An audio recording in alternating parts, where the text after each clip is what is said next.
This is Pet Life Radio. Let's talk pets.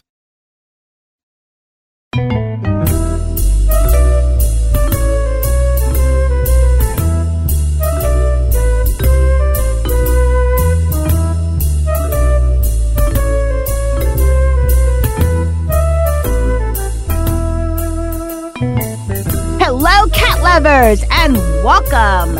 It's a melting hot day in South Florida, but I know it's crazy weather all over the place, but enough about that. I have a guest with me today who I guess you could call him the father of TNR. At least that's how I see him. He has done so much work for TNR, and he has created a special program for feral and stray cats. And this is not a new gig for this guy. He's been doing it for over 20 years, and he's shared everything he's learned to others, and he's just done so much. And you guys know how I feel about TNR and rescuing and adopt and not shopping and all that kind of stuff. So, hey, without further ado, we're going to take a small break, and then we're going to introduce this amazing man. We'll be right back. How many of you have pets? My hand's raised. Now think about how lucky you are to have such a sweet little pet in your life, and that pet is lucky to have you too. But unfortunately, there are countless pets out there that don't have a home to call their own. However, Bob's from Skechers is trying to change that. So we developed Bob's for dogs and cats to help pets in need. With every purchase of adorable Bob's footwear or fun, stylish apparel, or even the cutest Bob's pet accessories, Skechers makes a donation to Petco Love to help save shelter pets. And with your help, we've already saved the lives of over 1 million pets and raised over $7 million. So while you're getting style and comfort with features like Skechers' famous memory foam cushioning, you're also helping to save an adorable pet in need and helping another lucky owner be connected with a future best friend and companion, because happiness is having a loving pet by your side. Find Bob's at a Skechers store, Skechers.com, select Petco locations, or wherever stylish footwear is sold. Let's Talk Pets on PetLifeRadio.com.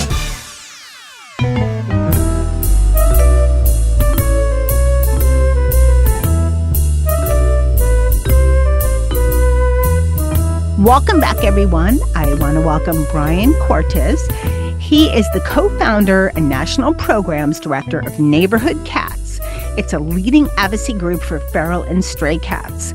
And rather than me tell all about you, Bryan, why don't you tell us all about you? And I hope that you don't mind that I said the father of all this, because, TNR has been really, the buzz thing, real popular the last, say, I don't know, maybe 10 years, 15. You're past that. You've been doing this more than 20, and you've taught others that are now creating, their own fabulous out there in the world. So thank you for all you do. Well, thank you, Michelle, and thanks for not calling me the grandfather of TNR. So I didn't even say grandfather; I said father. No, that's what I mean. Thank you for that. I appreciate it. Yeah, when I started doing this work in New York City, I'd never even heard of TNR, trap-neuter-return, and I had no intention of doing, working with outdoor cats or anything like that. I think I just started the way that a lot of people do with this work, which I was just going about my business one day, and I walked by an empty lot in my neighborhood. I lived on the Upper West Side of Manhattan at that time, and I saw a kitten running in an empty lot. And I had some friends in the cat rescue world. I was working as an attorney, and occasionally they would ask me to go into a deli or a bodega and kind of strong arm the owner into handing over some cat that they were abusing. So I knew some people in the cat rescue world, and I figured, all right, this one kitten, I can hand that off to my friends, right?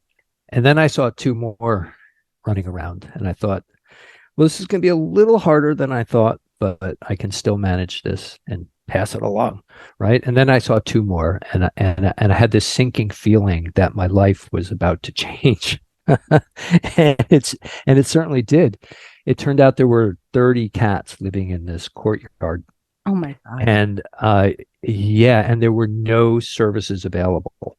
You couldn't even call animal control to come and get them, because this was a situation that was multiplied thousands of times throughout New York City. There was no spay neuter, there were no traps, there was nothing, and I hadn't even heard of TNR. somebody mentioned the program to me, and I was actually pretty skeptical at first, but I didn't have any alternatives. So myself and a couple of neighbors went around, and we trapped all the cats. We found homes for the kittens, and we fixed and returned the adults and took good care of them, fed them every day, a couple times a day, and watched over them. And it transformed the situation. It went from this chaotic, out of control, lots of people complaining, to a very calm, managed and situation where the neighbors were all happy. And then the next block over asked us to do the cats in their back alleys. And then the local park asked us to do the cats in the park. And then one thing led to another. And we went from working on the Upper West Side to working throughout Manhattan. Then we did a big project at a jail, Rikers Island, and that got a lot of publicity. And then it became kind of nationally known. And it just has never really stopped growing from those early days 20 years ago. What a story. It's like baby steps, right? As you were describing, you found two, then you found two more, and then it keeps growing. And people have no idea. I mean, a lot of people do, but a lot of people don't have any idea how fast cats multiply. It's, incredible how quickly they reproduce. Yeah. Well, a typical story of somebody seeking help is that a couple of cats showed up in their backyard or where they work, and they started to feed them. I think is a beautiful thing, that people have this natural urge to help and to show compassion. But within a year or two, those two cats turn into 20. And then the people start to get panicky and start looking for help. Like, what am I going to do? So part of what we try to do is get them to get that panicky feeling when there are two cats before there are 20. But the situation that my very first colony of cats that I worked on, that's how it started. Two cats showed up. This guy who owned a real estate business started feeding them. And then one litter meant now there were 8 cats. And then when those kittens grew up, they had litters. And it was only 2 years before there were 30. I inherited a cat, and unfortunately, Sammy just passed this past December, but she was in the house I bought, and not in, but right outside, and we were feeding her, not realizing. And these were before my Cattitude days, so I had less knowledge. And so we were feeding her and thought, oh, she's getting a little chubby. A couple months later, kittens born on my doorstep. And before I could catch her, more kittens born on my doorstep. And then I went with a task in mind, to save Sammy and how to get a cat trapper, because I'd never heard of something that you introduced called the drop trap. But before I get to that, I wanted to ask you, you were very kind about, and I did this, a feeder breeder. And I've heard that term a lot. And it is nice when people are just feeding. And sometimes people are feeding unknowingly that they're contributing to the problem, which I confess I did that a little bit. But I did capture the baby daddy, capture a raccoon, which I didn't want to. I captured the baby daddy twice. I had to hire somebody to capture the mama because she was so sleek and so sneaky. But what are your thoughts about people that, you were really nice about it, but when they keep feeding and just don't think, oh, we got to do something because these kittens are going to unfortunately, they get destroyed, they get run over, they get abused, all kinds of crazy things. It's important to understand that what can start out as a really act of compassion can turn into something, much darker if you don't take the next step, which is to get them fixed so that they don't reproduce. And that's exactly what happens. Kitten mortality for litters that are born outdoors is very high. It's estimated to run from 50 to 75% of these guys don't make it past a few months old. So, and then if they do survive, it starts to increase the problems that are associated with outdoor cats who are unneutered. So they start to, when they mate, they make a lot of noise in the middle of the night. If they're not vaccinated and you're in an area with raccoons, for example, you might be creating a transmission route from wildlife to people of rabies. If unaltered males are spraying to mark their territory, it's really a very noxious odor. So if you keep increasing the cat population, you're going to keep increasing the problems and the complaints associated with them, and that's going to kind of bring fury down on their heads. So in the end, if you do nothing but feed a population explosion, you're hurting the situation. You're not helping it. And that initial impulse, which was a good one to help, turns into something else. So it's super important if you're feeding.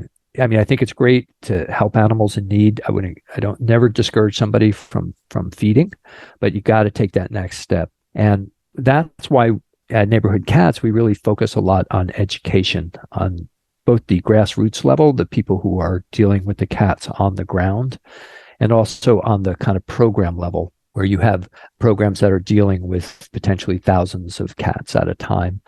And on that grassroots level, we offer a monthly online workshop, which goes over the basics. So you don't have to repeat the experience that you had when you first encountered Sammy. We teach people the basics of trapping, like setting up a feeding pattern and what kind of equipment to get and how to make appointments and how to take care of the cats while they're trapped and things like that. So if people go to our website, we have all the online workshops listed on our homepage, and they're only like $10, and it's a couple 2.5 hours, and then you end up with a certificate that you've attended. And in some jurisdictions, that will get you access to low cost or free services. But basically, you walk away, knowing what you need to do to capture the cats and do that safely and effectively. Which is a great way to communicate information, because you have hands-on programs in New York City and Jersey City and the lovely area of Maui, Hawaii. But there's many people in between in the country that need to know this. I mean, there's a lot of knowledge being spread. I found my cat trapper through someone who does a lot of TNR, and it was a friend of hers and perfectly legit. But it's even better if you could do it yourself. You also created a drop trap.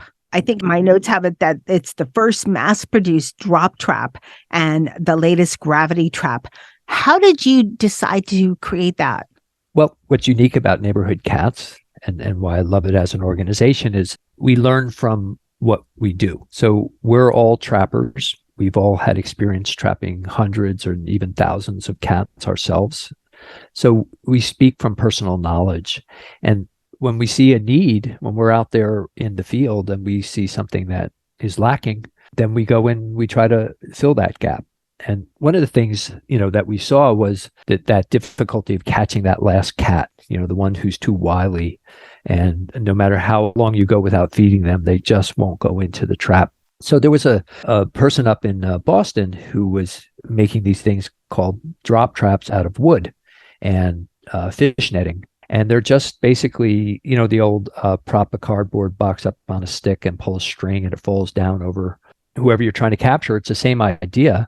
Cats are wary of going into normal traps, these sort of rectangular shapes with only one opening. But a drop trap is like a big square propped up on a stick, and they go under it. They don't go into it, and they're not afraid of doing that. So it's a great way of playing cat psychology. So we tried these wooden traps, and we found they were very effective. But they were also 3 foot square. And if you didn't have, a station wagon or an SUV, it was pretty hard to transport them. They were very bulky. Also, because they were made out of wood and netting, they were very difficult to clean. And since we recognized how valuable a tool this was, we approached Tomahawk Trap Company and worked with them to design something that could be mass produced and made out of metal. And it just turned out to be incredibly popular. It's still one of their top selling items. If people go to livetrap.com, they can find it there. And now it's become standard equipment. We use them all the time. That's what the cat trapper that I ended up hiring, that's what she used to get Sammy, because she snuck food out of the regular standard trap. She was very small. I thought she was a kitten. She was always tiny, probably maybe 8 pounds.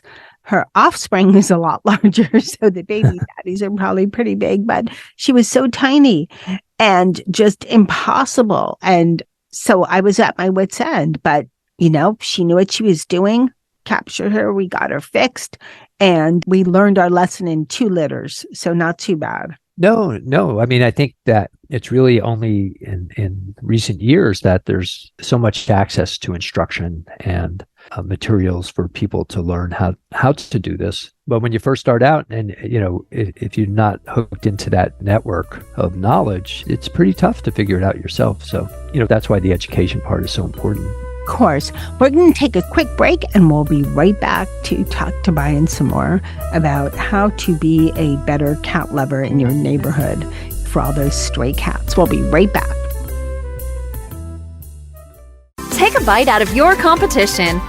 Advertise your business with an ad in Pet Life Radio podcasts and radio shows. There is no other pet-related media that is as large and reaches more pet parents and pet lovers than Pet Life Radio. With over 7 million monthly listeners, Pet Life Radio podcasts are available on all major podcast platforms. And our live radio stream goes out to over 250 million subscribers on iHeartRadio, Odyssey, TuneIn, Stitcher, and other streaming apps. For more information on how you can advertise on the #1 pet podcast and radio network, visit PetLifeRadio.com/advertise today. Let's talk pets. Let's talk pets On Pet Life Radio. Pet Life Radio. PetLifeRadio.com.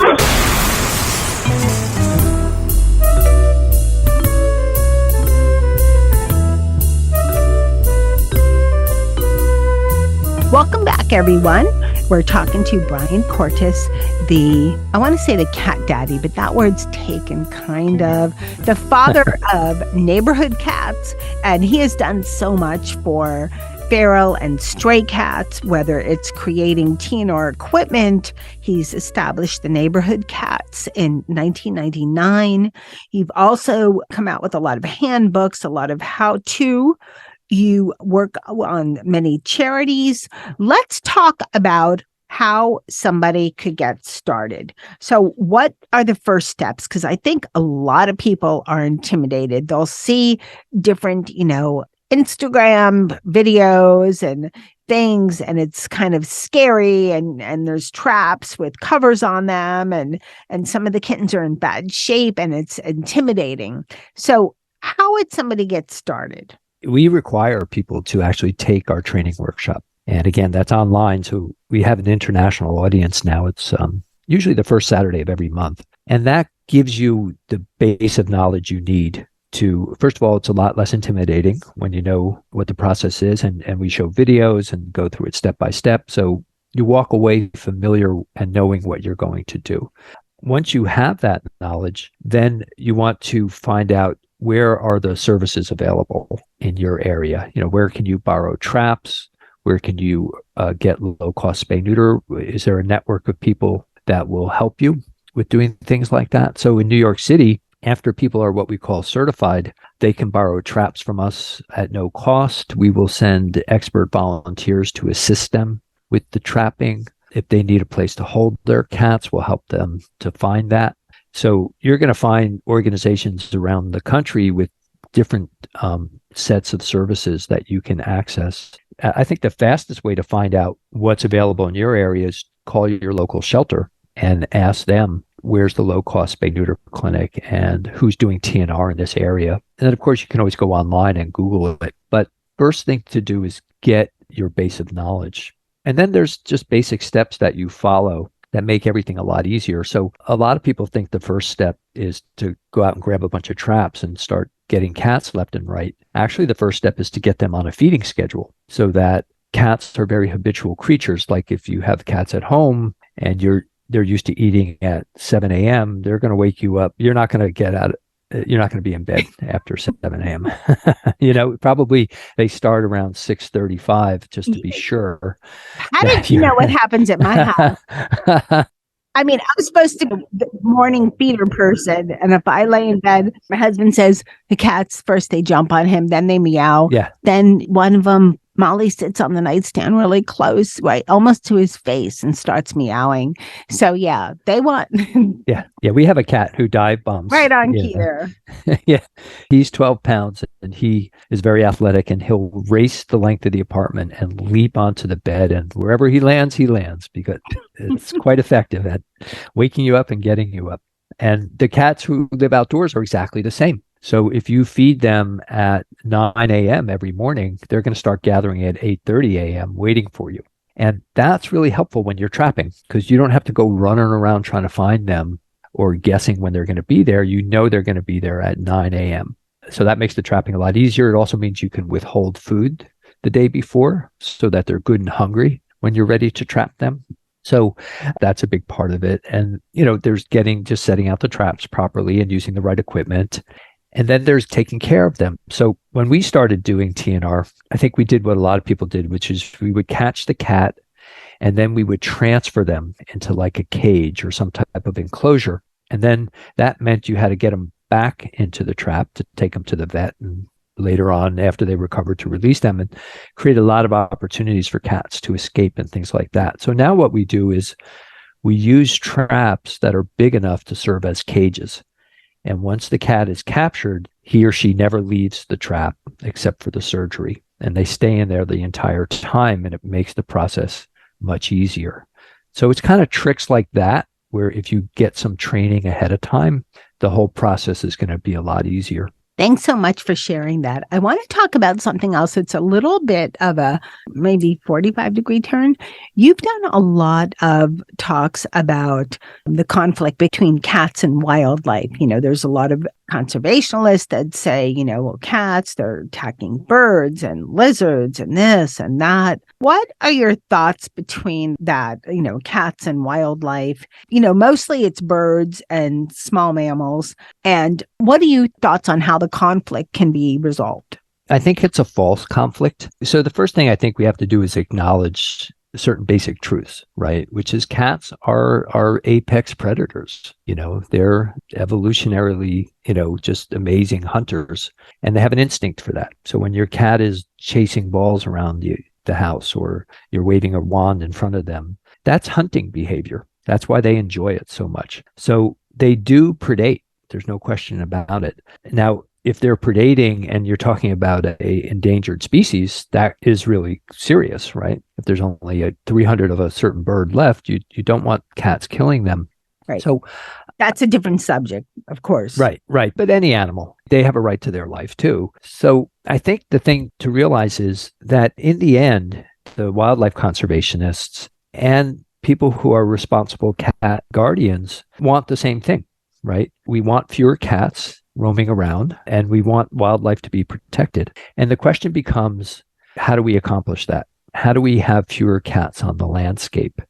And when you look at TNR on a policy level, that's where it can be very successful. If it's done properly, you can reduce the number of cats in the community. And by doing that, you reduce the amount of predation that's going on. The conflict that comes up with conservationists is they generally, as a field, don't want to go through a process to get the population down. They want it to happen tomorrow or yesterday even. And that's just not possible.